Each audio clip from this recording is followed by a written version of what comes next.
mess to another for the last 130 years by the and I'm telling you, it's a fascinating subject. We have been led from one nasty mess to another for the last 130 years by the deep state people that basically want to get rid of the United States as a sovereign republic and meld us into the New World Order. And this is how they do it. They get us caught up in wars. They get us caught up in things. It's a way to reduce population. It's a way to profit because the military-industrial complex always profits. We're going to be talking about that with Richard Gage. Richard is a San Francisco Bay Area architect. He's a member of the American Institute of Architects and founder and former CEO of Architects and Engineers for 9/11 Truth. Richard is a 30-year experienced architect, and he's worked with all kinds of structural steel and all types of different structures. He got involved when he watched a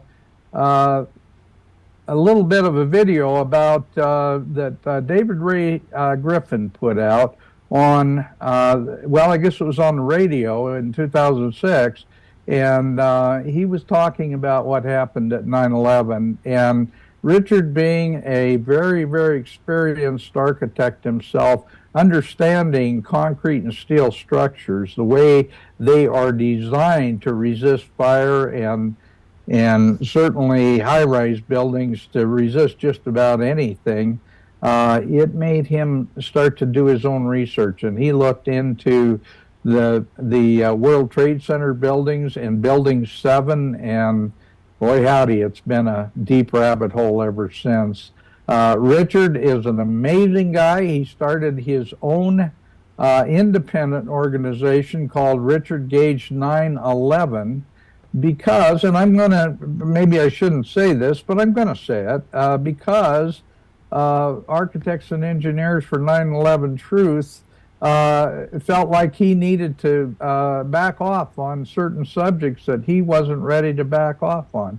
So he just decided to do his own thing, and he's doing that now, and thank God he is, because this gentleman is exposing a lot of other truths as well. And today we're going to be talking about false flag events and how 9/11 and Gaza are very, very similar in their various aspects. And he's going to be doing this presentation a little bit more abbreviated, but this presentation at the Red Pill Expo coming up in a week and a half in Rapid City, South Dakota. So with all that said, Richard, I apologize for sometimes not getting everything right. I went back and I grabbed one of the old bios and pictures off the previous programs, and being short on staff like everybody else in the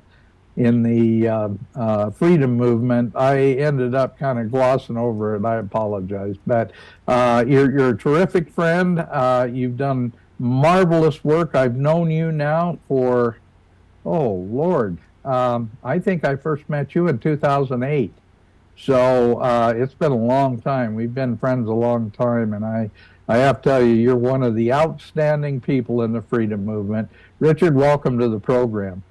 You're very kind to me. You're very, very kind to me, Dan. Can you hear me okay? I can, yes. Awesome. I realize that you can't see me, and my apologies for that. My camera just died, and while we were fumbling around, I got my old camera up here, and it's not working. But the good news is I should be able to share my screen with you and walk you through these slides. That's my theory. To say something to you, you cannot imagine the number of people right now that are having all kinds of different issues with their computers, and it seems to be really, really prevalent in our particular part of the movement. Yeah, it was just really curious. Well, Richard, welcome to the show here again. This is Thumper. Hi, Thumper. How you doing, buddy? Good to see you again. Yeah, great to see you. I can see you. I just had to rebuild my broadcast computer on Sunday because all of a sudden it went boom, and it's a brand new. It's a really very good Mac Studio computer, and it's only been in use for less than 6 months, and something went wacky on it, and I ended up having to wipe the hard drive and reload everything. That's how I spent my Sunday. So yeah, welcome to live broadcast and the computer issues that go with. Yeah, it's amazing, but we're going to have this kind of, and I guess this is why we need to be adaptable. We need to be working on this stuff. Richard, your subject, we did this 3 months ago. There we are. Gotcha. We did this 3 months ago. We started down this rabbit hole. We were talking about 9/11, the COVID pandemic, and Gaza, and how all these things have very, very interesting connections. And you were still in the process putting together the program for how Gaza and 9/11 are connected. Now you're done with it. You're ready to go with this. I can't wait to see your presentation. Well, me too, because I've been working feverishly on it. So let's share this screen. Okay. And that's the one. And before we do it, while you're doing that, I'm going to just make the statement. For those of us who, those in our audience that are either pro or anti or whatever, this is not intended as any kind of an indictment of a culture or a religion or anything else. This is strictly a scientific research about what happened on 9/11, the false flags that we see, and how those same false flags have been happening in other events around the world.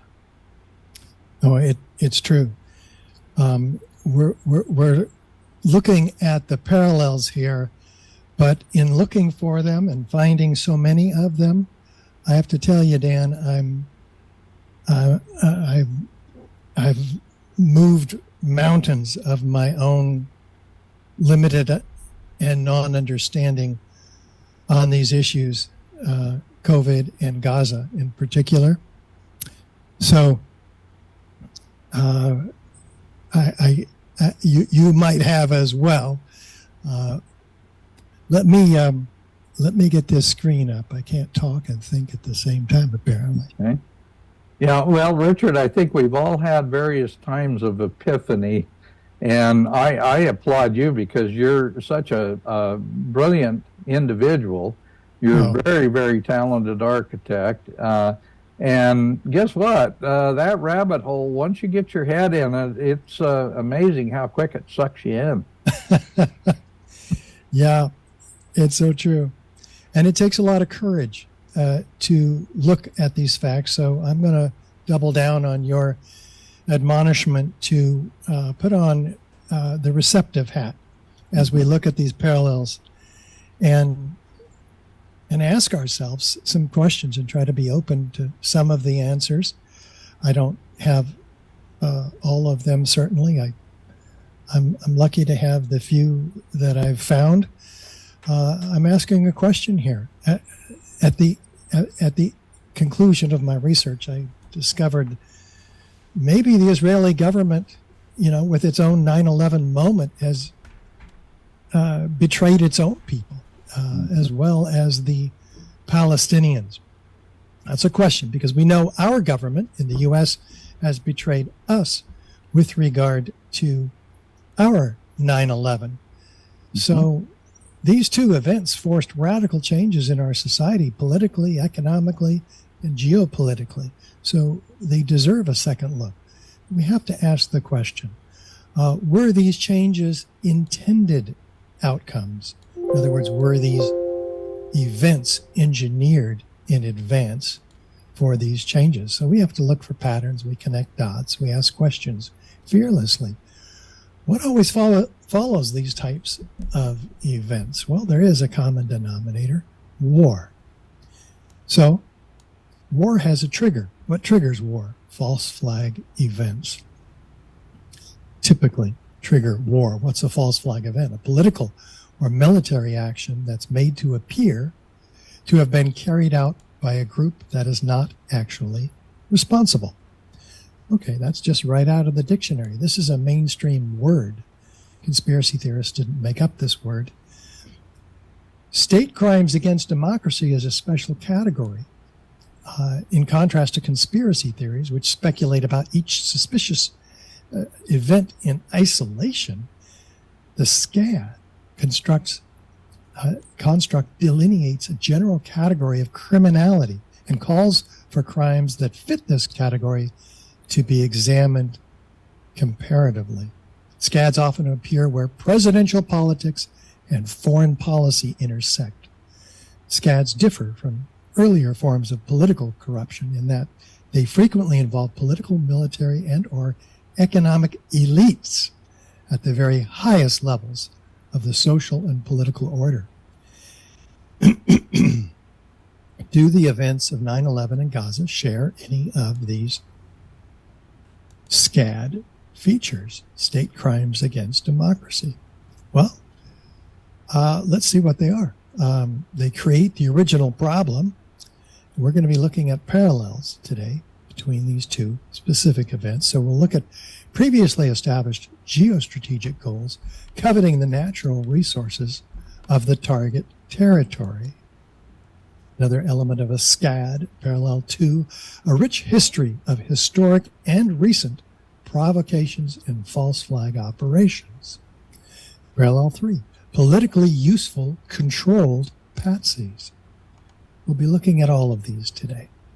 4, a triggering event, an innovative attack with dubious origins, a manufactured invasion from foreign operatives, a catastrophic intelligence failure, a military stand down with an obvious uncharacteristic delay in response, foreknowledge of the attacks, uncontrolled delight during the attacks, i.e., in this case, we have in each case dancing Israelis, which is very interesting. They manage the public reaction. That's what they do. First, they create the problem, then they manage the public reaction with this set of parallels. Government and media propaganda with outrageous slogans to manipulate public emotion, involving crisis actors often. Atrocities alleged to the enemy with ensuing dehumanization of them. Denial of such atrocities by the enemy. Opposition, media, and journalists are targeted. Okay, so after managing the reaction, they offer the prescribed solution, their solution. So the military revenge attack is often ready to go. This is a war trigger. So they're ready to pounce on the object. Prepared in advance with no investigation. We'll investigate later, right? Occupy the territory of the new enemy. This is the land grab. They widen the conflict. Why? To achieve their original broader goals and effect regime change of the enemy leadership. They enact a forever war policy. Billions of dollars flow to the media, the banking, and the war industries. There's an extreme censorship of the public by government, mainstream media, and social media more than before. Draconian policies and surveillance is instituted by the government, put in place to control us. One of the original goals, typically also of false flag operations. Malevolent roots we'll be looking at next time, more than 250 years old.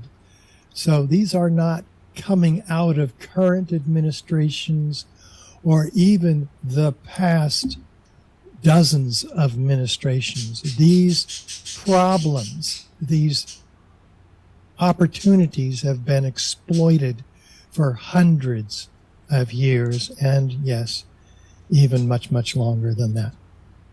So let's look and see if we have any of these problems.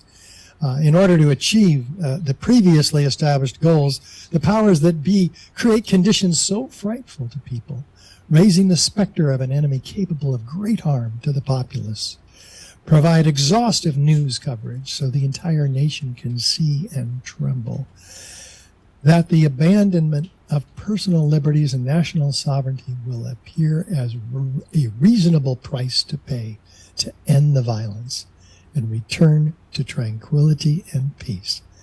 This comes right out of G. Edward Griffin's presentations a long time ago, like 40 years ago. So even false flag is defined by Wikipedia. Okay, it's an act, as we mentioned, committed with the intent of disguising the actual source and placing blame on others. There's many examples they provide: the Russo-Swedish War, Franco-Prussian War, the Second Sino-Japanese War, the Winter War. These were started with precipitating events like this. World War II was certainly started with the Gleiwitz incident. Operation Northwoods, another false flag event where airliners were designed to be painted a color of a civilian aircraft and then downed on purpose and blamed, in that case, on Cuba as an excuse to invade Cuba. During the Bay of Pigs incident was a fallout from these types of plannings.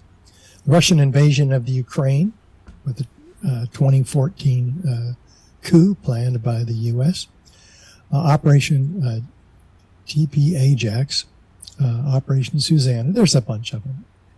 The history is very, very rich. The London bombings of 7/7 and the 9/11 itself we'll be talking a lot about today. The Achille Lauro hijacking, a false flag operation. Operation Gladio throughout Europe with stay-behind forces. So the list, unfortunately, is endless. The deception of people all around the world. The JFK assassination, very obvious to those of us who are in any of the truth movements. And we'll talk about some of these others in a moment, too. So what we have is a goal that's trying to be accomplished here, right? And one of them is coveting the natural resources of a target territory. In the case of 9/11, we had the Project for a New American Century posting on their website before 9/11 their goals. What were they? A regional hegemony in the Middle East, a vast increase in the military budget. These gentlemen developed and signed this document a year before 9/11 or so. And interestingly, rebuilding America's defenses, they called for a top line increase of $75 billion to $100 billion in increase in the Pentagon budget. But they said, absent a catalyzing and catastrophic event like a new Pearl Harbor, another false flag, type of false flag operation, by the way, this process will likely be a long one. So without that trigger, they can't get these goals going. Now, of the 25 people who signed this document, 10 of them, neocons, were brought in with Cheney and Bush into power when he came into power. So this is a revolution, if you will, in our politics in this country. And they came in with a load of goals. In fact, Bush wrote in his diary that night, "Today we had our new Pearl Harbor." Mm-hmm. And so they got what they needed as a result of what? The attacks of 9/11 and the devastating consequences. So what was another goal? Were there goals in Afghanistan? Well, there was a plan. The day before 9/11, the plan was approved to attack the Taliban. Well, wait, I thought we attacked the Taliban because they were harboring a terrorist, Osama bin Laden. Well, there must have been other reasons. And in fact, as has been documented again and again, as if it's just glossed over, it's just and swept under the rug for the most part. But why would we be in Afghanistan if it weren't for Osama bin Laden? Well, turns out that there's a huge profit motive in Afghanistan with the empire of drugs. In fact, it took the most sophisticated intelligence system in the world more than a decade to find Osama bin Laden. We were busy throwing out the Taliban so that, in fact, these resources could be coveted. What's so special about these resources? They netted $400 to $500 billion before 9/11, exceeding the profits of all the oil companies put together. In fact, Afghanistan exported 3,300 metric tons per year. This is before the Taliban came into power, by the way. After they came in, they shut down the poppy production to just 185 metric tons, a decrease of 94%. Well, this was a problem for those who were making the 400 to 500 billion. So what happened under the pretext of going after Osama bin Laden, we removed the Taliban from power, along with its restrictions on opium production, by the way, and the yield skyrocketed back to 3,400 metric tons in the first 2 years, and then skyrocketed to 6,100 metric tons by 2006. So you can get a sense of how money really comes into play with some of these wars, particularly resources like this. After we were forced out of Afghanistan after 14 years, something else happened. The Taliban got back into power. What did they do when they came back in? They shut down the opium production by 95%. And you can see those by the color-coded charts. The opium production is in purple on the left.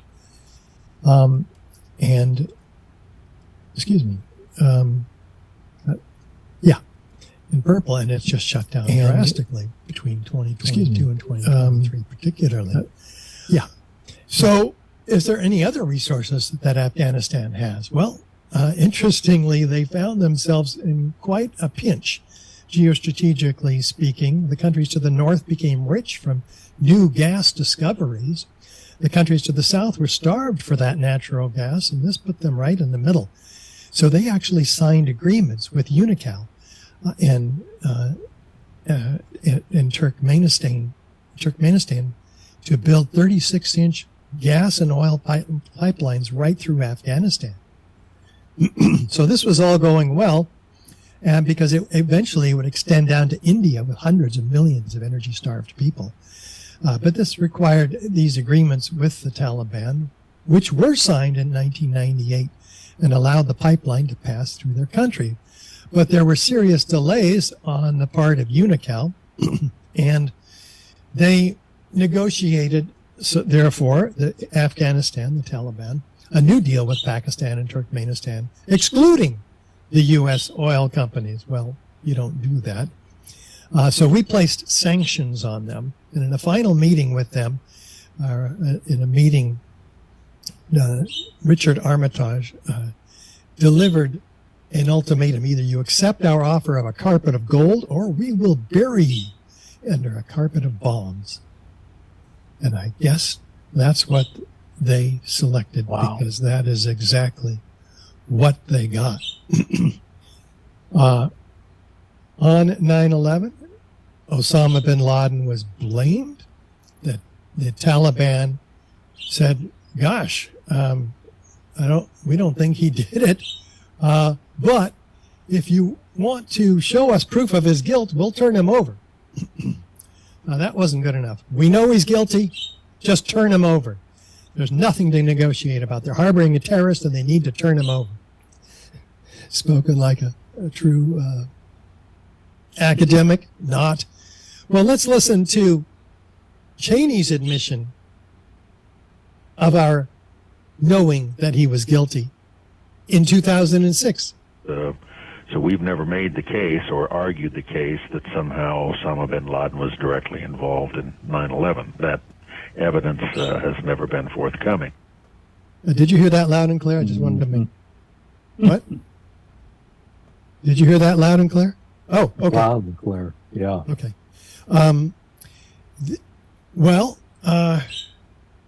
It gets interesting because let's look at Iraq. Why did we go to war with Saddam Hussein?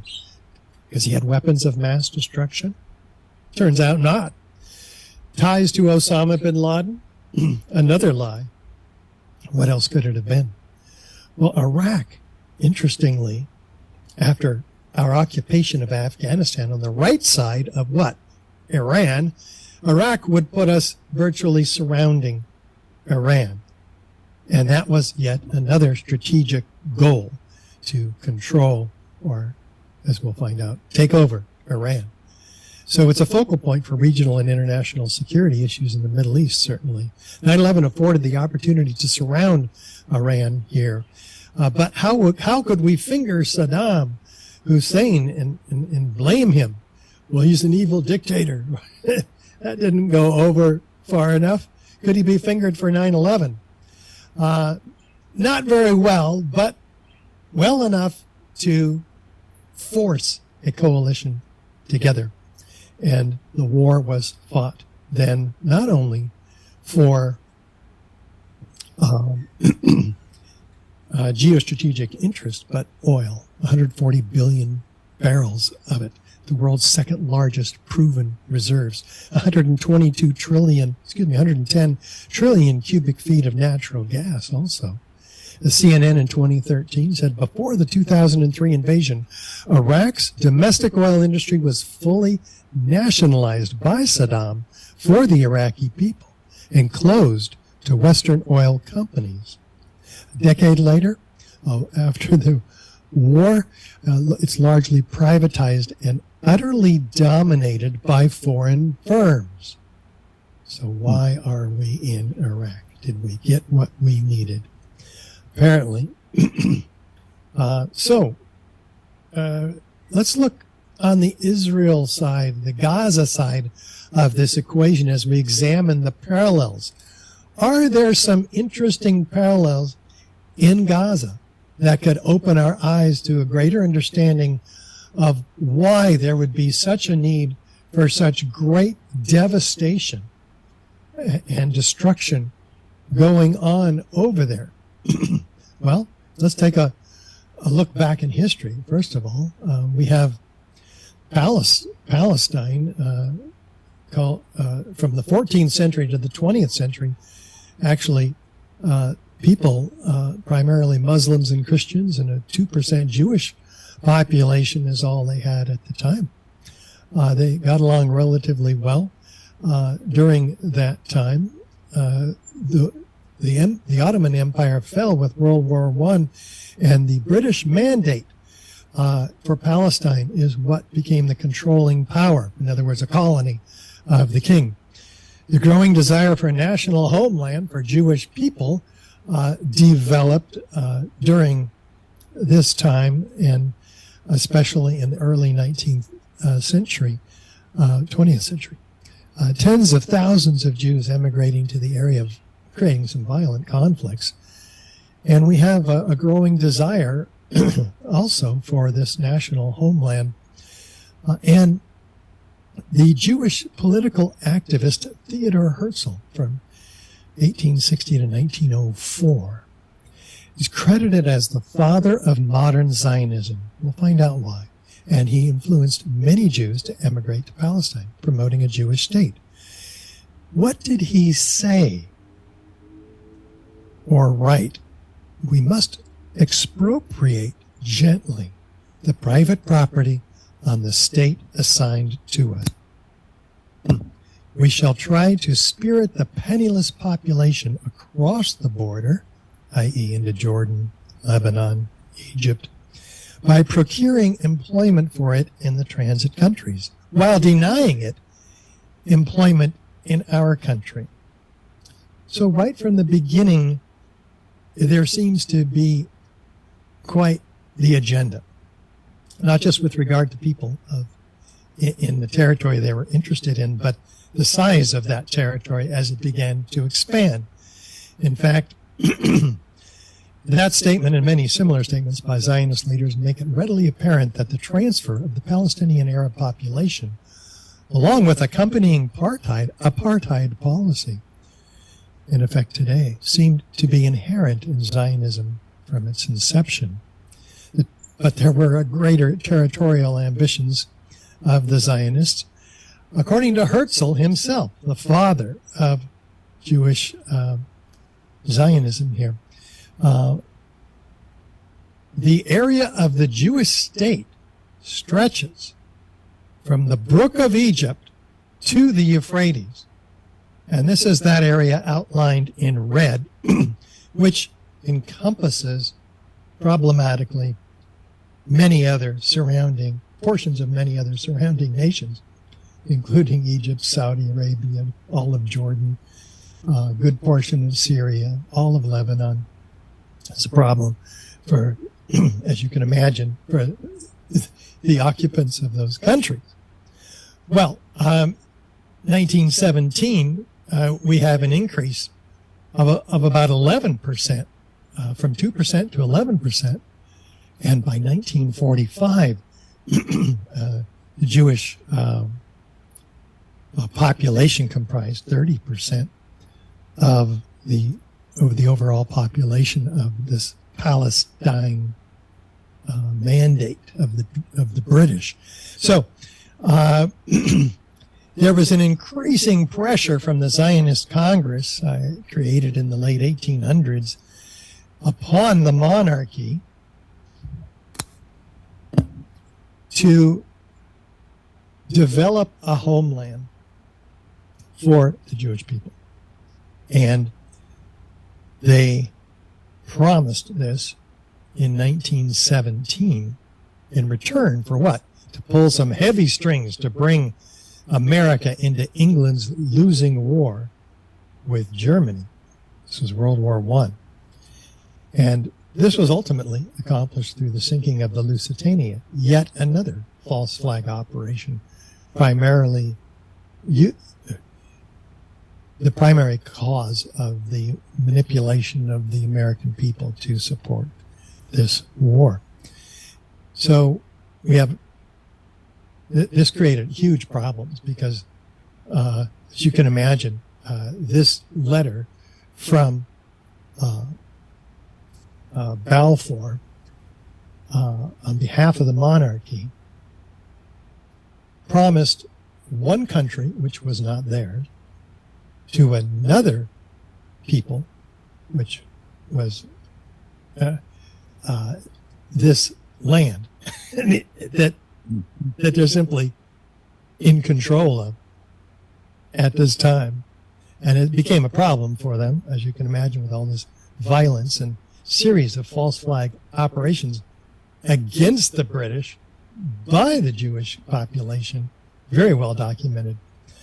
But in the letter, he says, nothing shall be done which may prejudice the civil and religious rights of existing non-Jewish communities in Palestine. So we're promising you this land, but you can't make an even bigger problem for us than you already have. Well, Lord Rothschild was admitted that his family actually created Israel by all this pressure and promises and deals, a lot of backroom deals. So it did create quite a potent reaction. So Britain had no more moral or legal right to promise Palestine to the Jews as a national home. One writer writes, the absurdity in denying the national rights to 90% at the time, 1917, majority, granting it to the 10% minority. One nation, again, Britain, promised the country of another people, the Palestinians, to a third people, the Jews. And one of the most improbable political documents of all time, writes Jewish author Arthur Kessler. It's 67 words long, yet it launched what is broadly seen today as the world's most intractable conflict.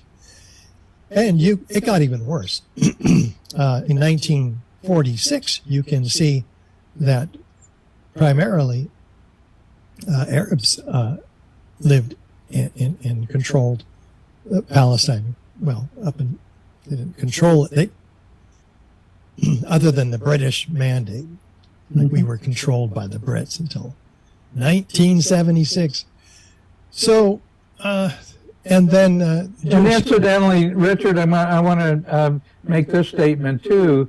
It wasn't that the British had historically had control of this area. As a matter of fact, it was because of the fall of the Ottoman Empire and the defeat of the Turks during World War I that they retained control of this whole area. And as a matter of fact, between the British and the French, they literally restructured the entire national borders and even the names of nations throughout the Middle East as a result of the loss of that area by the Ottomans. Mm. Yes, and it was just nasty. Up until 1940, or between 1947 and 49, we have 530 villages being destroyed. These are Palestinian villages destroyed by Jewish people, with several different massacres, as you can see, each of which in turn are often instigated by a false flag operation. 1947, something special happened. All of a sudden, the Jewish controlled areas are half of the area. How did that happen? The UN plan, which was not a legal document, but a plan. So how did that plan come into effect? Through war and violence. Until you get to 1967, we have the Six-Day War yet again, where even more territory was consumed and controlled. And then, of course, even today, we have overwhelming control of the area. And this is, if the UN plan was legal, then the occupation of those territories of the 1947 plan, indicated in yellow, are illegal. And so Israel's trying to have it both ways here. They can't get around the occupying another person's land is illegal by definition. And it's become a problem, obviously a huge problem. And this greater Israel is no small part of it. Constitutes the cornerstone of powerful Zionist factions within the current Netanyahu government, the Likud party, as well as within the Israeli military and intelligence establishment. This is a problem. What we're told is that, this is a historical aberration by original lofty idealists. No, we'll see that it carries through. In fact, in 1982, the Yinon Plan is the continuation of what? Britain's colonial design in the Middle East. And we can look at it. It's an Israeli strategic plan to ensure Israeli regional superiority, insists and stipulates that Israel must reconfigure its geopolitical environment through the balkanization of what? The surrounding Arab states into smaller and weaker states. And guess what? This has been acted upon and the plan has been enacted. That's really quite bold and has caused no end of animosity and conflict from the neighboring states, as you can imagine. Israeli strategists have called for the division of Iraq, for instance, into a Kurdish state and 2 Arab states. What if we called for the division of Mexico? Because it would benefit our interests, into eastern and western Mexico. I mean, how would they feel? One for the Shiite Muslims and the other for the Sunni Muslims. Not that there's not some logic perhaps there, but it is not ours to meddle with, or theirs. The first step towards establishing this was a war between who? Iraq and Iran, which happened. And the Yinon Plan and the meddling, Mossad in no small measure helped that happen. Along with the U.S., of course, divided Lebanon, they wanted to divide Egypt, and they wanted to divide Syria. Disillusion in North Africa, and forecast it as starting from this disillusion from Egypt and then spilling over into Sudan and Libya and the rest of the region. It's a grand vision, which they had some capabilities given our close ties with the U.S. imperial state and its vast military and economic resources. Recall the 2001 Wesley Clark revelation. Actually, we're going to be looking at this very carefully. The takedown of 7 countries in 5 years. We'll come back to that. But he's gone into the Pentagon after he's retired. And his old commander or somebody he worked with had said, I just came from the top office. You're going to take out not just Afghanistan, but Iraq. This is like 2 weeks after 9/11 he hears this. And then it gets worse. They're going to take out Libya, Syria, Iran, Lebanon, and Sudan. I think Yemen is in that list also. Let's see. This is so what are those countries that Donald Rumsfeld has announced the policy to take out? They are among these countries in the ambitions of the greater Israel. What did David Ben-Gurion, former prime minister of Israel, say? He was in from 1949 to 54. We will expel the Arabs and take their place. In each attack, a decisive blow should be struck, resulting in the destruction of homes and the expulsion of the population. Well, this is just a letter to his son. Maybe he didn't mean it. That was in 1937, too. That was before the state of Israel even existed. Thank you for noticing that. Mm-hmm. And so this is a policy which he, as you'll watch his set of false flag operations and when he was in power between 49 and 54, he enacted. Golda Meir, prime minister, 69 to 74. There's no such thing as a Palestinian people. It's not as if we came and threw them out and took their country. They didn't exist. Yeah, to understand the current conflict, you have to understand the mindset of the people in charge. As I'm suggesting, the Jewish people have been manipulated for a long, long time, like we have in this country by our government. What was the founding document of the Likud party establishing in 1977? Security and peace? Okay, how do they do that? Therefore, Judea and Samaria, i.e. the West Bank areas, will not be handed to any foreign administration. Between the sea and the Jordan, there will only be Israeli sovereignty. Wait a minute, I thought we couldn't say that from the sea to the river. So this was the slogan of the Likud party, and obviously remains its goal because that's what's happening. It's part of a normal Israeli discourse to call for Gaza to be flat, erased, or destroyed. The Nation magazine cites, it's time to confront Israel's version of from the river to the sea. The newspaper quoted an IDF general as having proclaimed, Gaza will become a place where no human being can exist.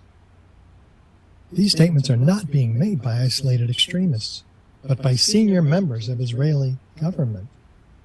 They really have to be dealt with.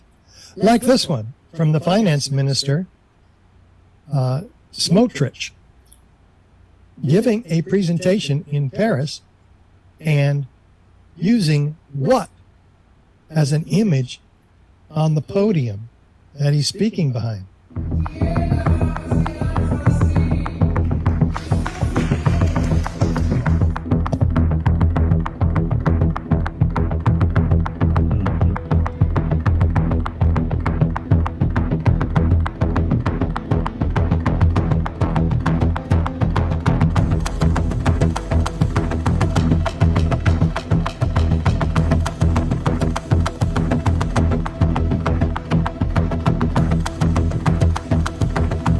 So why is that a problem? Same reason it's always been a problem, and it continues to be a problem. This is in modern times. What year was that? March of 2023, last year. So this is the finance minister for Israel. The greater Israel appears not to be. So we have other goals that Israel has in Gaza that they didn't even know about over the last 75 years. Well, about 10 years ago, they found offshore natural gas assets. Where? 122 trillion cubic feet discovered 2 decades ago, 71 billion in oil. Also, up to 453 billion in profit. I'll show you where this oil and gas was found, especially in the wake of the U.S.-sponsored sabotage of the Nord Stream pipeline. Because now, if Israel can develop this oil and gas immediately offshore of Gaza, they can then export it to Europe, starved for gas and energy, especially since Nord Stream was taken out. Maybe that's why Nord Stream was taken out. Everything plays together. The ongoing Israeli aggression against the Gaza Strip cannot be viewed in isolation, says this writer, Tara Alamy, from the rich natural gas resources that abound on its shores. In fact, the energy minister says the memorandum of understanding will enable Israel for the first time to export Israeli natural gas to Europe. And it's even more impressive looking at the significant set of agreements we signed over the last year, which position Israel and the Israeli energy and water sectors as a key global player. So at first they thought they were the only country in the Arab-dominated Middle East that was left without the oil that the others had. And now it turns out they've got it. But where is it? Immediately offshore of Gaza. That's a problem. They don't own it. The Palestinian people, but they're controlling, have been denied the benefits of using this natural resource to finance socioeconomic development and meet their need for energy. The accumulated losses as a result of them being kept from developing this natural resource of theirs are estimated in the billions of dollars, says Atif Kabersi. So this is pretty darning interesting. This is not only contrary to international law, but in violation of natural justice and moral law, denying a country or a group of people who have the greatest last from the 14th century to the current times anyway, the domination of that land. But Israel has now started selling exploration rights to fossil fuels which belong to the Palestinians. Within days of October 7th, in fact, they had sold 12 licenses to 6 different international companies. They're selling licenses to exploit Gazan gas to international companies. The United Nations issued a stunning report on this subject. The economic costs of the Israeli occupation of the Palestinian people, the unrealized oil and natural gas potential. The total oil and gas reserves were valued at a staggering $500 billion back in 2019, before Nord Stream was destroyed. But Israel does not have sole legitimate legal entitlement to the $525 billion, according to this UN report. Or another UN report published in the same year. In 2019, when the European governments and Israel decided on the $6 billion East Med pipeline project, I'll show you where that goes in a moment. Given the location of the gas fields down south, offshore of Gaza, one can understand why Israel would prefer to route the future Ben Gurion Canal, which we'll also come to here, through Gaza to meet up directly with the gas field development. This will make sense in a minute. Outright confiscation with the complicity of Egypt is the outcry here in this article, and I'll monitor. The occupation of Gaza is intent upon confiscating Palestine's maritime gas reserves starting in early 2024, as outlined in the secret bilateral agreement between who? Egypt and Israel. Egypt is in on the game, they're saying. They're not the best friends of the Palestinians. It's very interesting. Cairo is complicit with total disregard. It's a criminal undertaking, says this group. Well, here is the location of the East Med pipeline. Where does it go? From Israel to other Mediterranean countries, Italy, Greece, Cyprus, and even on up toward Europe. Well, the only resources that are available there are the ones in offshore of Gaza. Which brings us to the Suez Canal and its new competitor, the Ben Gurion Canal. The Suez Canal routes 30% of the world's trade through it. And it's aging, it's expensive to maintain. It is through a country that Israel doesn't control. In fact, Egypt wouldn't let Israeli ships through that during the toughest times when they were warring. So they began to develop this plan for the Ben Gurion Canal, named after David Ben Gurion, their former prime minister. So it's going to be a third of the length longer than the Suez Canal, 2 times the depth, though, and bi-directional traffic. So the ships have to line up one way through the Suez Canal. And that's a huge loss of time as you can imagine, ships waiting to go the other way. So this is a huge undertaking. They're trying to get back 20% of the 20% of that overall 30% shipping could go through the Ben Gurion Canal. It would net Israel about $6 billion annually, twice the U.S. annual aid, by the way, that we provide them. Major Western investors would reap even greater profits because they fund it and they make the most money.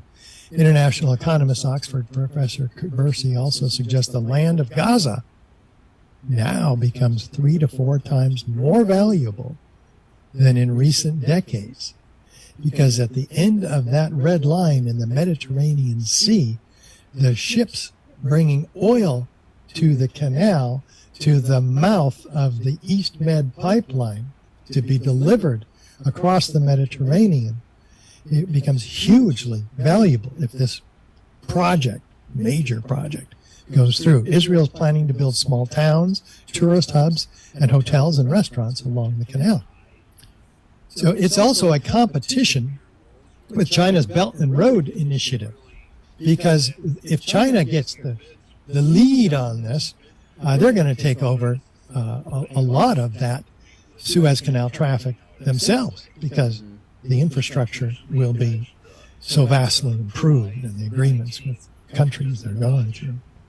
So this is the East Med pipeline from Israel to Cyprus, Greece, on up through Italy.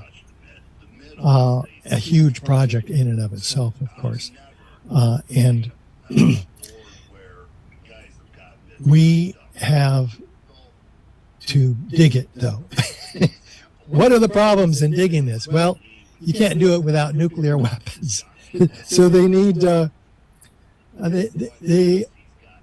they realize that nuclear weapons could be used for peaceful purposes, and actually excavation. And tests were done to prove that.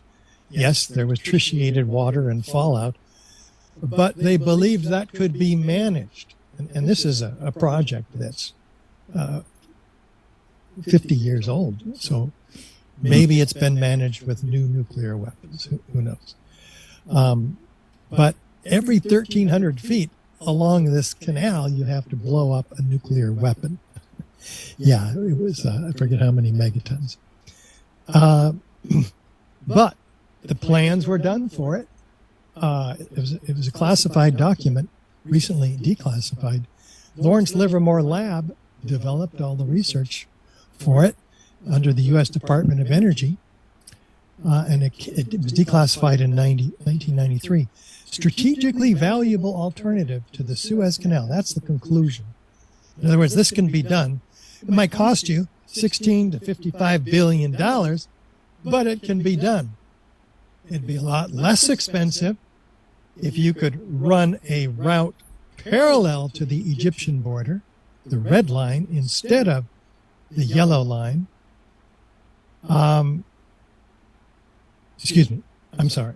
The red line is the Egyptian border.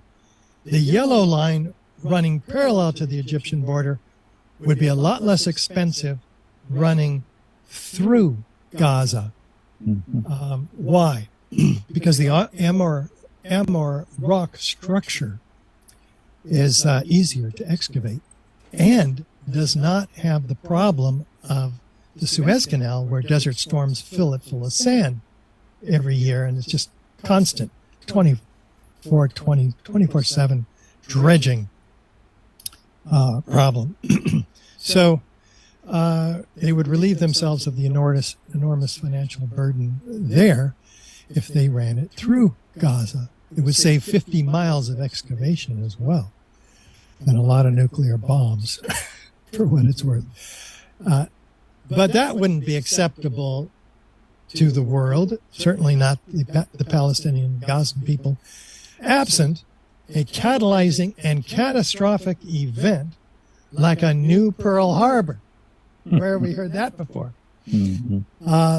So you have an enormously controversial strategy that requires a war trigger that the whole world will understand. Israel has to protect itself from these terrorists at all costs. In times of war, it's best never to focus on emotions or sides, but rather follow the money. So without these geostrategic resources of oil, gas, and shipping lanes, you cannot possibly understand Israel's motivation for destroying, for instance, 80% now of the housing in Gaza. Why would they do that? Their Ministry of Intelligence is recommending what? The forcible and permanent transfer of Gaza Strip's 2.2 million Palestinian residents to Egypt's Sinai Peninsula. Wait a minute. What? I thought you were just going after Hamas. This is an official document released for the first time, a 10-page document dated what? October 13th. This is 1 week after that surprise attack. It bears the logo of the intelligence ministry. We're going to look at it.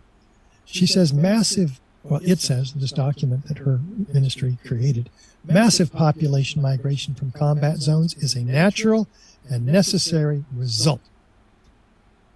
She actually said that before the attack, by the way. As she was developing this paper before the attack, obviously, it's publicly stated in 4 days before the attack. So the 10-page document assesses 3 options, by the way, for the future of the Palestinians in the framework of the current war. It recommends a full population transfer as its preferred course of action. It calls on Israel to enlist the international community in support of this endeavor somehow. The document is dated, again, 6 days before the attack. So what do we have? We have this website of the Ministry of Intelligence posting their paper, which you can download right here. There's the website, the actual URL. So here's the paper. It's a state of Israel's requiring to bring about significant change in the civilian reality in the Gaza Strip in light of the Hamas crimes that led to the Iron Swords War. Therefore, it must decide on a political objective regarding civilian population. Well, wait a minute. This was issued 1 week. How many hands did this paper have to go through to be approved and issued? It's not going to Kind of like the Patriot Act. Yeah, that was ready to roll out a week or two after 9/11. As soon as the anthrax hit Congress, that is. We'll come back to that. Their preferred option was option C. It would yield long-term positive strategic outcomes for Israel. And it is an executable option. It requires determination from the political echelon in the face of international pressure, with an emphasis on harnessing the support of the United States, who rules the world, you might dream or think, and additional pro-Israeli countries, for as few as they might be, for that endeavor. What does option C say? Due to the fighting against Hamas, there's a need to evacuate the non-combatant population from the combat area. This, by the way, sounds like Theodore Herzl 100 years earlier. It hasn't changed. The strategy has not changed. The goal has not changed. Israel should act to evacuate the civilian population to the Sinai. In the first stage, 10 cities will be established in the area of the Sinai. The next stage includes the establishment of a humanitarian zone to assist the civilian population of Gaza and the construction of cities in resettled areas in northern Sinai. Tent cities, by the way. In the first stage, operations from the air with a focus on the north of Gaza to allow a ground invasion in that area. These are operational. A gradual ground invasion of the territory in the north along the border until the occupation of the entire strip is in control. And then you enable the evacuation of the civilian population toward Rafah. Well, they did that. And what's happening in Rafah now? Under intense bombing. So you can't make this stuff up. Involving significant population displacement may present challenges in terms of international legitimacy. Well, that's the understatement of the year. That's their biggest problem, and they're facing that, of course, now as they're being accused of genocide by South Africa in the court. So the Ministry of Intelligence document says significant population displacement may present challenges. The forcible transfer of populations violates Article 49 of the Fourth Geneva Convention. It's prosecutable as an international crime. Since the international crimes of Israel during the past 75 years are so well documented, maybe they can get away with this one too. They'll make it happen. They're making it happen despite world opinion and outrage from all over the world. Under the cover of an instigated wider war with their Arab neighbors. That is the false flag trigger that could possibly get this done. It's certainly what they're trying here, as we're showing through these parallels. Under the cover of the regional Six-Day War, after all, which was preemptively started by Israel, an attack on Egypt, it invaded and annexed not only Gaza, but the West Bank too, and therefore occupying all of Palestinian sovereign territory allocated by the 1948 UN plan. And they have managed to keep control of it for the last 57 years. They also annexed the Golan Heights in Syria and the Sinai in Egypt, which was eventually returned. So, the puppet masters are indeed pulling the strings and the puppets are dancing. We've found here that there are indeed geostrategic goals and financial goals of both the U.S. government and Israel prior to their respective major terror attacks and 9/11 and Gaza to have aligned perfectly with the opportunities provided to them by those attacks. So now we can get a sense of a greater perspective here. And we've seen that the U.S. arms industry, the oil and banking and media industry have all benefited enormously. So those international corporations are going to jump on board. Similarly, the territorial goals of Israel seem to be in the process of being met following the attacks of 10/7. Mikhail Chosadovsky, Michelle, of Global Research asks, is the U.S. using Israel for imperial control, or is Israel using the U.S. for its territorial ambitions? Or is it a perfect marriage of both? It's really important to think about. Which brings us to parallel 2 of 20. A rich history of historic and recent provocations and false flag operations. Is there a history of U.S. involvement? Yeah, the Spanish-American War. Remember the Maine? Well, it was not attacked. World War I, the sinking of the Lusitania. The Germans had put notices out saying, hey, in papers, paying for them. Any ship coming in this area is, especially British ships, which we're at war with, are subject to being destroyed. I wouldn't get on this ship if I were you. World War II, Pearl Harbor, the Japanese were provoked by sanctions and an embargo on their oil into attacking. And we knew that attack was coming, we being President of the United States at the time, and allowed it to happen, moving the best ships out of Honolulu. The Vietnam War, the Gulf of Tonkin incident, never happened. It was a total false flag operation admitted by Robert McNamara. Operation Northwoods we talked about. So In our deeper dive on false flag operations, we'll learn how these actually work, and how they manipulate the ire of people, putting them into their fight or flight mode with the amygdala activating in the old brain, if you will.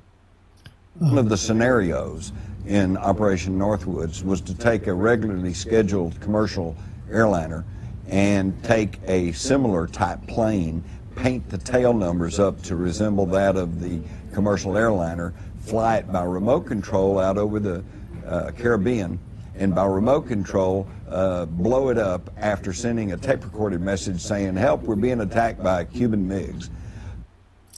That's how it works. And this was approved by General Lyman Limnitzer, brought to Kennedy. Kennedy disapproved it, and for that and a lot of other reasons suffered the consequences of the deep state. We on the Israel side, we have a similar set of triggers. The King David Hotel bombing in 1946, where Benjamin Emanuel, the father of Rahm Emanuel, the Chicago mayor, dressed up like a Palestinian and planted bombs in the King David Hotel in Jerusalem, killing 91 people, injuring 46 as part of Irgun Zvi Leumi. This is not disputed.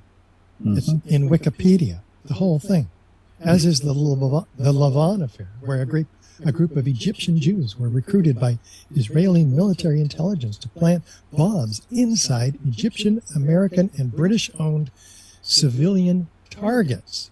The attacks were to be blamed on the Muslim Brotherhood, the Egyptian communists, unspecified malcontents, and local nationalists. This was a plan that was never enacted, but the plan was in detail and exposed. Extremely embarrassing for Israel, as was their exposed attack on the USS Liberty of 1967, the anniversary of which is coming up in 4 days. Geis said, and this is the actual high-level U.S. Air Force, Officer Geis said they launched relief aircraft to the Liberty twice, but were recalled both times by the Secretary of Defense, Robert McNamara. And he challenged that recall. And what did LBJ say, who was on the line? "I don't give a damn if the ship sinks and all the Americans are killed. I will not embarrass my ally." Gives you insight into the relationship between Israel and the United States. Sworn to secrecy for his lifetime, then Admiral Geis, 6th Fleet Carrier Commander, but it came out. An eyewitness account, that is. And we have Israel getting caught really bad here. SOS messages were blocked by Israel. They attacked the antennas first, the communication systems of the ship. One single SOS message got out during this whole time. And as soon as it did, and there was some measure of response, the attack stopped. And it was no accident, former CIA Director Richard Helms said. So he came out and told the truth about it. Another false flag operation in Berlin at the Labelle Discotheque. Ostrovsky, this author, charges that Mossad had framed Libya in the April 5th, 86 bombing. The Mossad had broadcast fraudulent orders for terrorist attacks to Libyan embassies around the world. Although the orders were rejected as false by the Spanish and French intelligence service, they were picked up and accepted as real by the U.S. intelligence. As a consequence, Libya was blamed for this attack and bombed badly by Ronald Reagan. So we have this string of Israeli attacks and embedded intelligence officers that were caught, like Benjamin Ephraim, captured ISIS Libya commander. It turns out to be a Mossad operative and running an ISIS unit. Well, it turns out that ISIS in and of itself, well, the whole thing was created by U.S. and Israeli intelligence. Saudi intelligence probably too. So the Israeli ex-IDF chief acknowledges we've supplied ISIS, Al-Qaeda, FSA with weapons and funding for years. In a shocking change of policy, now former IDF Chief of Staff Gadi Eisenkot revealed on Sunday to the British Sunday Times newspaper that Israel has indeed been supplying weapons and funding to Syrian rebel groups in the Golan Heights. These claims have been made many times throughout the years, but this is the first time an Israeli official has confirmed such reports, and it came on the same day that Eisenkot admitted responsibility for striking, quote, thousands of targets in Syria as well. Until now, Israel has only ever discussed humanitarian aid shipments and programs like Operation Good Neighbor. Earlier this week, Prime Minister and Defense Minister Benjamin Netanyahu also broke with Israel's tradition of ambiguity in Syria by adding to Eisenkot's comments.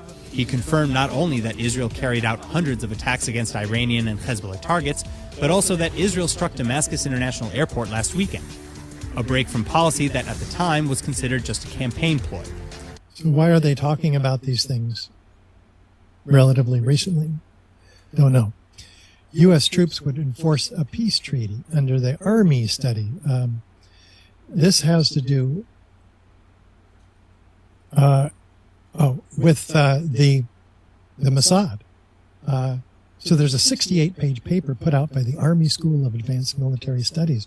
And what do they say? Of the Mossad, the Israeli intelligence service, the SAMS officers say wild card, ruthless, and cunning, has capability to target U.S. forces and make it look like a Palestinian Arab act. When was this report put out? One day before 9/11. That's pretty darn interesting. And when you look at some of the evidence that we'll be looking at in this series, we will be seeing that that's actually true. That's what's happening. So there's other provocations. They storm for the first time. They're not allowed on the mosque, the sacred mosque shrine grounds, but they storm it after some hooligans, some teenagers. What do they do once they get there? They go into the mosque and Palestinians praying in Al-Aqsa Mosque, and Israeli soldiers go in and have a chat to them.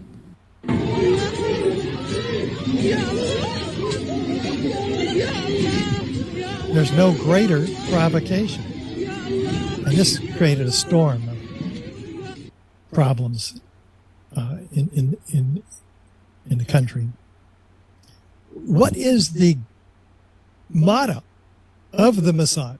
By way of deception, thou shalt make war. Deception is the key ingredient, of course, in false flag operations. And they are masters at it. They've been doing it for more than 75 years.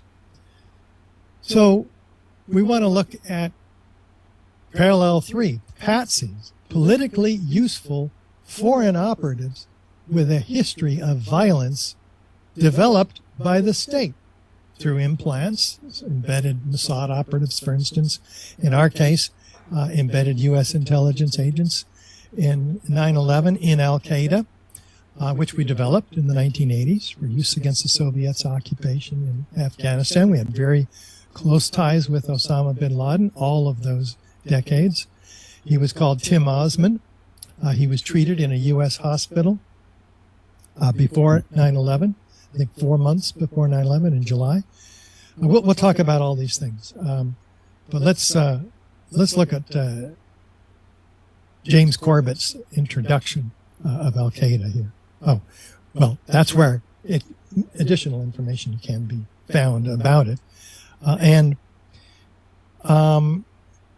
we'll jump through into. I say what happened. I got confused. So we have Osama bin Laden at large in a cave for a decade, eluding the most technologically advanced military intelligence in the world. hidden terrorists throughout the U.S. That could do massive damage. Indeed, the FBI infiltrating some of these terrorists were found to have been instigating them, giving them everything they need to go create a problem, and then arresting them, usually before the problem ever exists, so saying, look, we saved you. So yet another example of false flag operations post 9/11. And bin Laden's treated for a kidney infection at the Dubai hospital, and on July 4th, actually. This is pretty darn important because he underwent treatment at the American hospital here. He met with a CIA agent, citing an unnamed source at the hospital.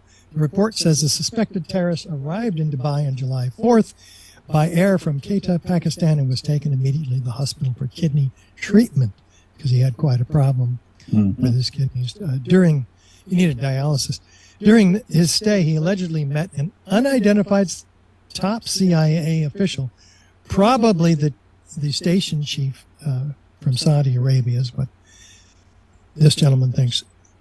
So bin Laden was accompanied by a doctor, bodyguards, and nurse. The point of all of that detail is to suggest that the CIA denies all of this, of course. The hospital denies it. You can't find any more proof of it than this gentleman's leak to the French press. Covered in the top newspaper, the second top newspaper in France. So, and elsewhere. Mike Rupert documents this very well also, and also in Provincia, in that document. So bin Laden consistently denied responsibility for 9/11. Why would a proud terrorist deny responsibility? We'll actually look at his statements here, but he says, I've already said that I'm not involved in the 11 September attacks in the United States. As a Muslim, I try my best to avoid telling a lie. Neither had I any knowledge of these attacks, nor do I consider the killing of innocent women, children, and other human beings as an acceptable act. That doesn't sound like the terrorist we all come to know and love, being facetious. And he again said, I've already said that we are against the American system, not against its people.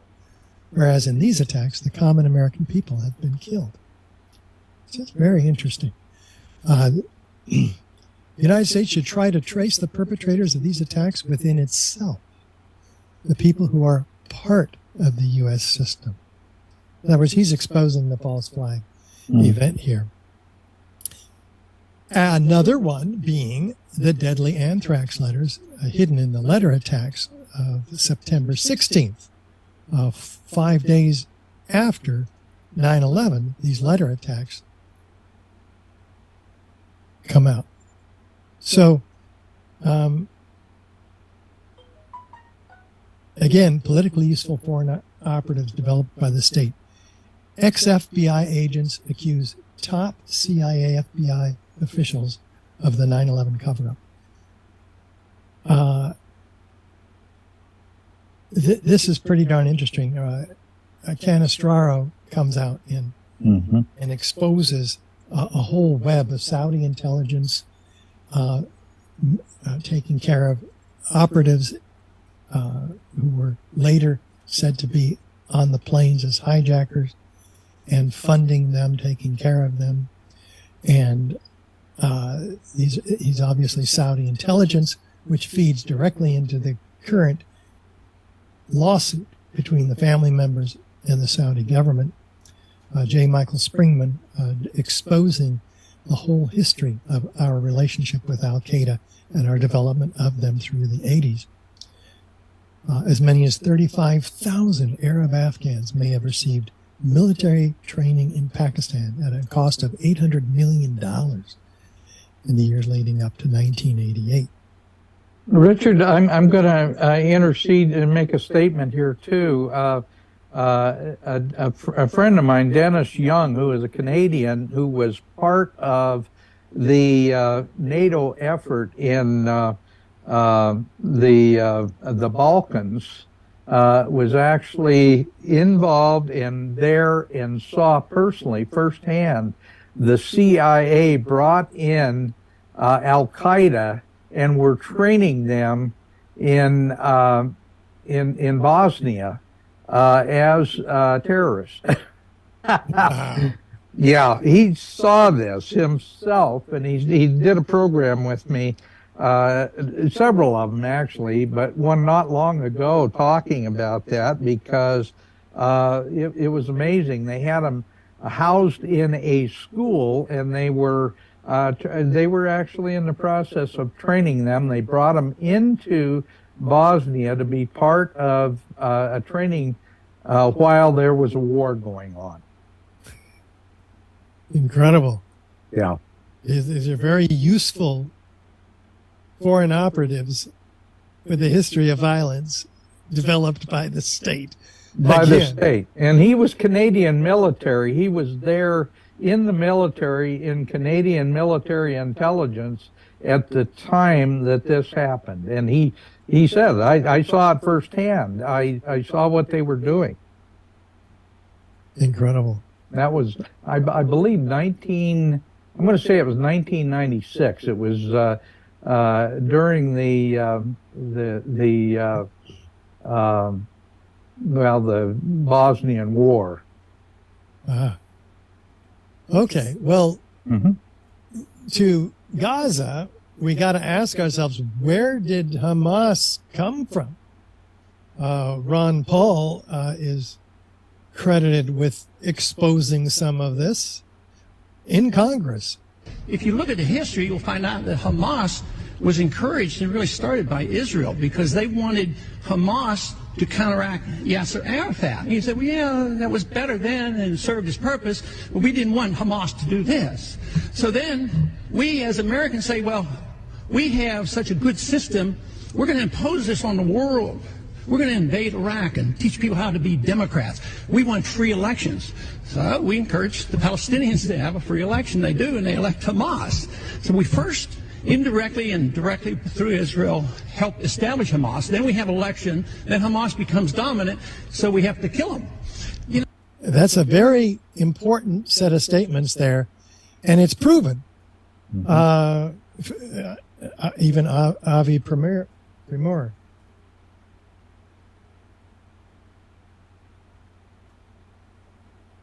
ambassador to Israel. So how did this happen? Well, the Wall Street Journal exposes this back in 2009. Yeah. The Prime Minister Netanyahu confirmed his alliance with Hamas in a recorded statement to the Likud Party Knesset members.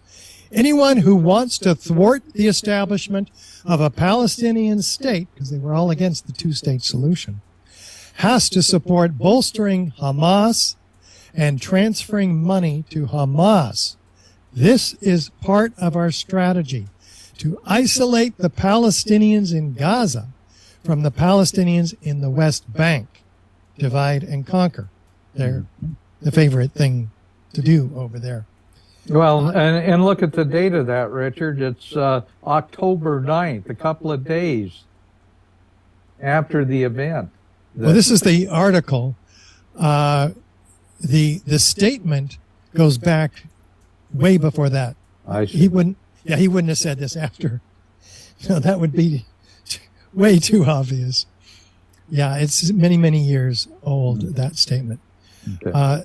And The Intercept says, blowback, how Israel went from helping create Hamas to bombing it. They created a Frankenstein, as Ron Paul alluded to. Netanyahu propped up for years Hamas. This is in the times of Israel. This is not just Gentile anti-Semitic tripe. It is very, very well known. It's blown up in our faces.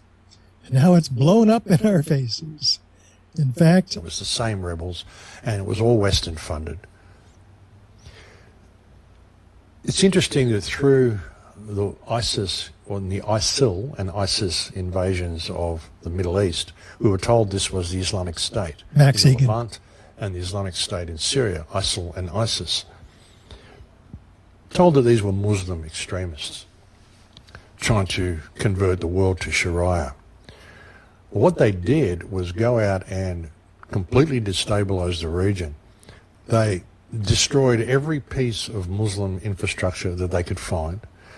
Ancient Aleppo, they turned it into absolute ruins. They bombed and destroyed Palmyra. They bombed and destroyed every Muslim temple they could find. They bombed and destroyed every Muslim artifact and anything they could find that was Muslim through the whole area. Does that sound like the act of Muslims? They were also apparently set up through the entire region where there is a pipeline running to Israel. Now, if these are Muslim extremists, then obviously their biggest enemy is Israel, isn't it? That's what we've been told. That's what the media always tells us. These terrible Muslims want to destroy Israel. And here we have this group of apparently Muslim extremists rampaging through the Middle East, called the Islamic State in the Levant, the Islamic State in Syria. And they're rampaging through all these places, and they are destroying every single piece of Muslim infrastructure they can find. And where they're doing it, there is a huge pipeline running to Israel, supplying them with all of their fuel, and they just happen to leave this alone completely. And again, if there's this huge force big enough to take on Syria, why haven't they ever attacked Israel? So, again, the bad guys are being used here, if not created, ISIS altogether, artificially, by these interests. So let's look at Parallel 4, a triggering event with an innovative attack, dubious origins, a manufactured invasion with foreign operatives. In the U.S., for instance, 19 fundamentalist hijackers hijacked 4 planes penetrating the most highly defended airspace in the world and used them as flying bombs at the World Trade Center and the Pentagon. These hijackers failed Cessna flying school. And they were obviously not dedicated Muslims, because many of them are found drinking, doing cocaine, and hanging out with strippers. So a real dichotomy that's easily exposed in many of the writings in the 9/11 movement. On the Israeli side, we have hundreds of Hamas on the Gaza side, hundreds of Hamas soldiers penetrating the most highly secure border in the world, literally, by air, penetrating by sea, penetrating by also land, and proceeding to kill and kidnap hundreds of Israelis. The narrative is that this is a huge surprise. We'll look at the surprise, how huge it may not have been. 1,000 Hamas terrorists, but according to the narrative, broke out and crossed the border at 15 separate points. Completely embarrassing the Israeli military, of course. And then we have the Iron Dome. We'll come back to that. In fact, let's come into it right now. The Iron Dome was built to shield Israel from the attacks of what they say were thousands, but all we can see is a few dozen in these videos of rocket attacks. But Dr. Moti Schaefer, the Defense Prize winner in Israel, an aerospace engineering expert, stated simply that the Iron Dome was one of the biggest bluffs ever seen. Well, wait a minute. They paid billions of dollars for this. Doesn't it work? There's no missile in the world today able to intercept missiles or rockets. Iron Dome is a sound and light show that is intercepting only Israeli public opinion and itself, of course. Actually, all the explosions you see in the sky are self-explosions. No Iron Dome missile has ever collided with a single rocket. The rockets announced as intercepted by Iron Dome either never reached the ground or are virtual rockets invented and destroyed on the Iron Dome control computer. Well, this is quite a statement. I have no way to verify it.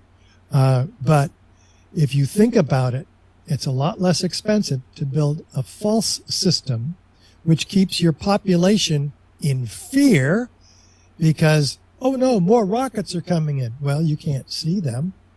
You can say they're coming in. You can say you're shooting them down. You can set off a few of them so that they do come down, and you can see that they don't do much damage. These Hamas rockets are capable of killing people if they get within 20, 30 feet of them. So it's something to consider in our parallel search here. We have a catastrophic intelligence failure, parallel number 5. Of course, in the U.S., we had, our air defense has been penetrated by civilian aircraft under the cover of United Airlines, etc., flown by the enemy, who was developed in CIA flight training schools. We have the CIA obstructing the FBI, as Canestraro has pointed out in his landmark exposure down in Guantanamo court hearings. The daily presidential brief even said, bin Laden determined to attack within the United States, ignored. Intelligence warnings from numerous foreign countries, ignored. So this is part of the idea, right? You have to make it look like you were completely surprised by all of this. 9/11, we have ignored intelligence warnings. The CIA, FBI ignoring intelligence, the presidential brief. So we have ex-FBI agents. I'll put that. Incidentally, Richard, NORAD on 9/11 was told to completely stand down. It was the only time in U.S. history since the NORAD was formed, the North American Air Defense Command, and their fighter aircraft are told to stand down the day of 9/11. That's absolutely correct, and there's 41 separate exercises, and we're going to breeze through them when we get to the stand down, a military stand down parallel, probably the next one. On the Gaza side, we have the IDF ignoring the 40-page playbook, which they had a year before Hamas executed their plan. They had the plan. They said, oh, well, we didn't think that they would actually do it. I mean, it gets amazing, the things they say when they're caught. So despite Israeli intelligence warnings about a Hamas attack, the army did not evacuate the Nova festival. Top defense officials held urgent consultations the night before the October 7th events about a possible Hamas attack. But no one in the IDF notified the Nova festival organizers or the partygoers, hundreds of whom were mown down for 9 hours. No one came to save them. Mm-hmm. And yet they had these urgent meetings throughout the morning, late morning of the night before, into the late morning. So again, obviously a false light. They had to have victims. Without victims, Israeli victims, Jews being victimized, killed, beaten, raped, tortured, beheaded, you don't have a catastrophic emotional imperative to go down and do what needs to be done in Gaza. This is all backed up very well in terms of not what they were doing and not alerting the festival goers or the rest of the army, by the way. Mm-hmm. The army had a huge stand down, as we'll see also. And looking at Hamas, it train its air force under the nose of the Mossad, the most highly surveilled strip of land in the world. And they're training with ultralights. It's just not going to happen. And the Egypt intelligence officials warned Israel something big is happening from Hamas, because we have intelligence in Hamas. If you don't, we certainly do, but it was all ignored. So we have no detection of future imminent or presently occurring Hamas attacks at 15 different sites, even though it was a year in planning, with mock building complexes outdoors under the eye of Israeli satellite surveillance, even though the IDF infiltrated Hamas thoroughly. So it still happens. Yoram Erez of the Kerem Shalom Battalion. I happen to know how things work in Gaza and on the border. I was the commander of the Kerem Shalom sector. I was in charge of the Kasuf sector. I know the perimeter fence very well. I know how the army works there. I was in the Shati refugee camp in Gaza. I was in charge of the Jabalia refugee camp. I would make ambushes on the fence and deep in the area. I met Gazans, ate and breathed Gaza. So he says the obstacle is built so that even a fox cannot pass it. They let it happen. The Hamas attack was allowed to close the book on Palestine. This is really relevant from these key insiders who decide at some point to tell the truth. So they have 3 levels of pressure alerts on the fence, and it alerts wherever it's cut. There are 24/7 forces that are responsible for arriving when? Within minutes, not hours, certainly not 7 hours, to the point where there's an alert in the fence. They say, oh, well, the Iranians are so sophisticated that they took out our alert system. Well, when an alert system is taken out, you know it, and you respond in force physically at the time. And this point has been made by many insiders as well. The female observers are champions in identification. They do at least one penetration practice every day. Observation scattered along the border cover every inch of it. They detect movement even before it even approaches the obstacle, day and night. Every day before dawn, there's a dawn alert procedure. All this hour, all the forces are awake. In this case, also the hour when the hundreds of terrorists entered Israel, too, by the way. The night shift alternates with the day shift. The commander of each force inspects the axis to make sure there were no infiltrations during the night. Trackers that move on the axis now know how to recognize traces. They know how to cross the fence, how much even when. There's several layers of security. This is not the place to talk about it. So some of that's classified, apparently. The above report first showed up in browsers on October 12th or 13th, the week after 10/7. But this one is harder to source, but by its specific nature, it's easy to conclude that it's authentic. So how the hell does a Palestinian tractor move towards the fence without anyone reacted to it?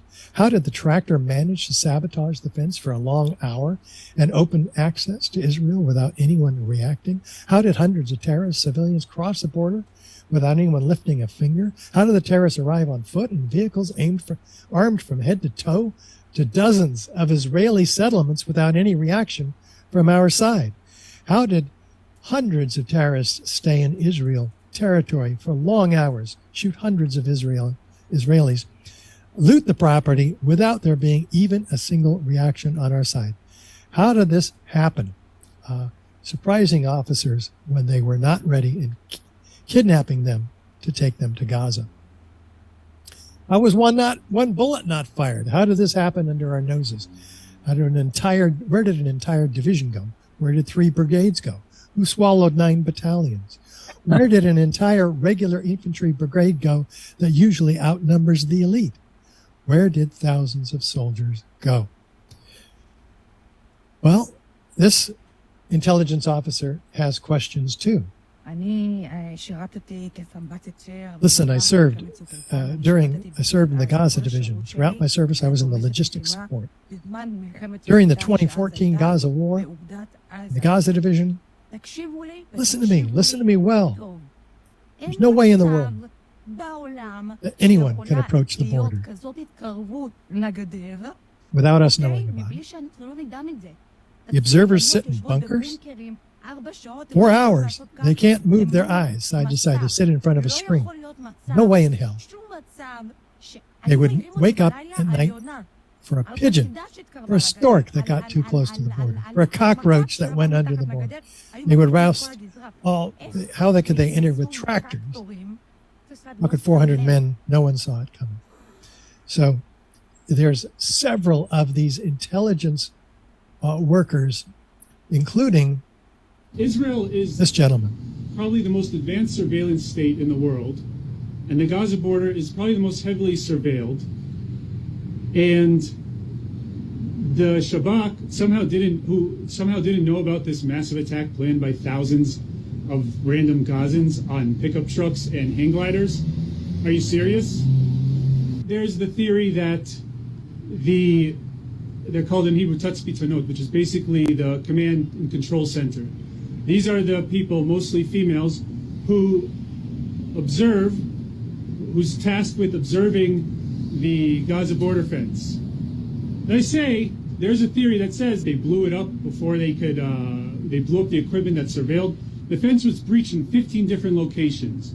And you want to tell me that the most highly advanced surveillance equipment on arguably any border in the world didn't pick that up, didn't report it? Well, they did, and it's documented.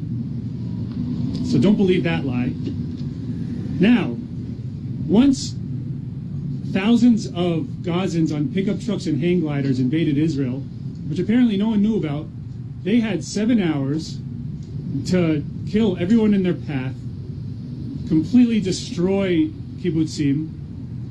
Not only that, take hostages back to Gaza, unscathed, unopposed.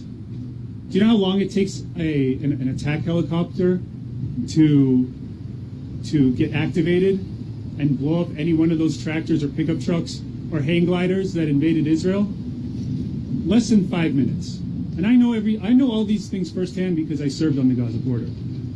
He served on the Gaza border, and he's telling his truth, which is not something that he's going to emerge from without at least a lot of pressure, if not retribution. And here's another commander. We'll blow past him because we don't have time. We have former CIA intelligence officer Philip Giraldi. I find it impossible to believe that Israel did not have multiple informants inside Gaza. They formed Gaza, after all. That's my comment, as well as electronic listening devices all along the borders. They let it happen so they can wipe Gaza off the map. That's his conclusion. And we jump to parallel 6, the military stand down. Here we go, Dan. No military response in the U.S. until when? After the last plane hit its target. That was the Pentagon. Mm-hmm. Most unusually, not one of them, the 4 planes, were shot down. Not even at the most highly defended building in the world, the Pentagon, when they knew it was coming. When Dick Cheney was being asked by his aide, do the order still stand, sir? Mm-hmm. When the plane was 10 miles out, 5 miles out, getting closer and closer. Do the orders still stand? He said, of course the orders still stand. Am I giving you any reason to the contrary? Well, what were the orders? They could only have been to allow the plane through because that's what happened. In other words, to not shoot it down. That's the conclusion of most 9/11 researchers. But there were no less than 40 air drills, most of which occurred on the day of 9/11. simulating hijacked airliners, many of them, flying them into buildings. Some of them in New York, some of them in D.C. Vigilant Guardian, Global Guardian were among these.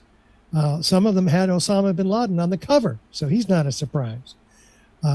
Some of them targeted the North Tower, so that's obviously not a surprise. And Condoleezza Rice says, nobody could have imagined hijacking a plane and running it into a building. Well, this exercise did just that. It was imagined.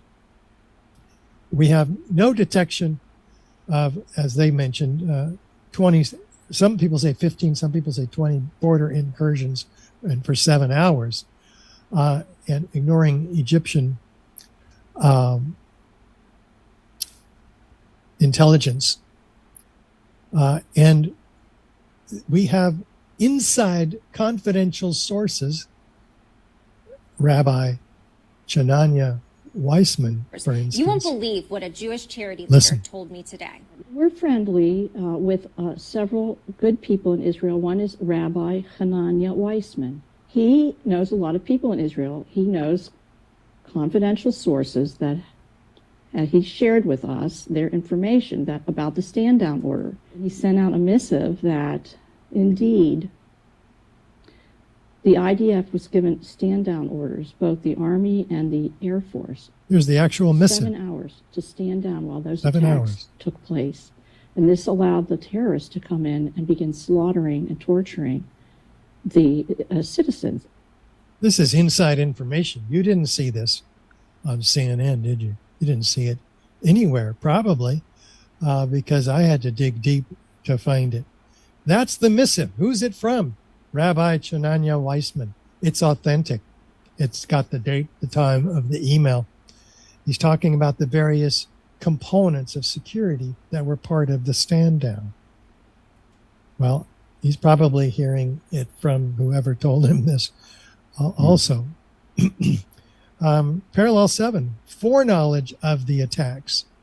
We have lots of foreknowledge. In fact, the planning for a major biochemical attack drill on nearby Pier 92 near the World Trade Center called Tripod 2. Hundreds of FEMA, police department, fire department, FBI, military personnel all ready to go the day before 9/11. When 9/11 happened, they took over the emergency management